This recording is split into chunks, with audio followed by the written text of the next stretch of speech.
എടാ നീ ഇന്ന് വീട്ടിലുണ്ടോ? ആടാ വീട്ടിലുണ്ട്, ഇന്ന് സൺഡേ അല്ലേ? എടാ ഞാനും എന്റെ വൈഫും കൂടെ വൈകിട്ട് അങ്ങോട്ട് വരുന്നുണ്ട്, നീ മുങ്ങരുത്. എടാ എന്താ പെട്ടെന്ന്? എടാ എന്റെ സിസ്റ്ററിന്റെ മാരേജ് ആണ് അടുത്ത മാസം, അപ്പൊ ഒന്ന് പോകുമ്പോൾ ഇതിനെ വിളിക്കാന്ന് കരുതി.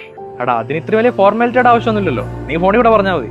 അല്ലടാ അതാകുമ്പം എനിക്ക് നിന്നെ കാണാം, നിന്റെ കുഞ്ഞിനെ കൂടെ കാണാമല്ലോ. അപ്പൊ ശരിടാ, വൈകിട്ട് കാണാം 7 മണിക്ക്. ഇവിടെ ആരുടെ കൊച്ചിനെ കൊണ്ട് വെളി കയറിയിരിക്കാൻ പറഞ്ഞേ? ഇനി നിന്നെ നാട്ടുകാർ കണ്ടിട്ട് വേണം ഞാൻ രണ്ടാമത് പെണ്ണായിട്ട് നാമാര് പറഞ്ഞുണ്ടാക്കാൻ. ഓ നിന്നെ കെട്ടിക്കൊണ്ടുവന്ന രൂപം ആവുന്നല്ലോ ഇപ്പോ. അത് തരിപ്പൊടി.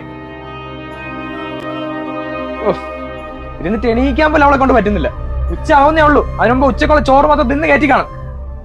ഒരു കാര്യം ചെയ്യ്, ഇന്ന് പിടിച്ചിട്ടേ കൊച്ചിനെ കൊണ്ട് അകത്തെടുക്കും. കൊച്ചിനെ നീ പോ അവനെ. എടീ എന്റെ കൂട്ടുകാരൻ അവന്റെ ഭാര്യയും കൂടി വൈകുന്നേരം 7 മണിക്കൂടെ വരും.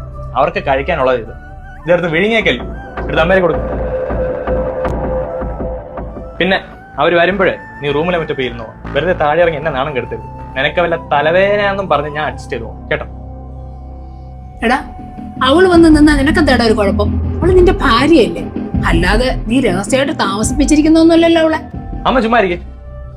അന്ന് അവൻ കല്യാണത്തിന് വന്നപ്പോ ഇവളെ കുറിച്ച് എന്തൊക്കെ പറഞ്ഞെന്നറിയാവോ? ഇവള് സുന്ദരിയാണ്, ഞാൻ ഇവളെ തമ്മിൽ നല്ല ചേർച്ചയാണെന്ന്. ഇന്ന് ഈ കോലത്തെ അവളെ കണ്ട ആനയും പാപ്പാനാണെന്നും പറയും. പിന്നെ അത് മതി കൂട്ടുകാർക്ക് എന്നെ കളിയാക്കാൻ. ഞാൻ എന്നാ റൂമിൽ തന്നെ ഇരുന്നോളാം, പോരെ?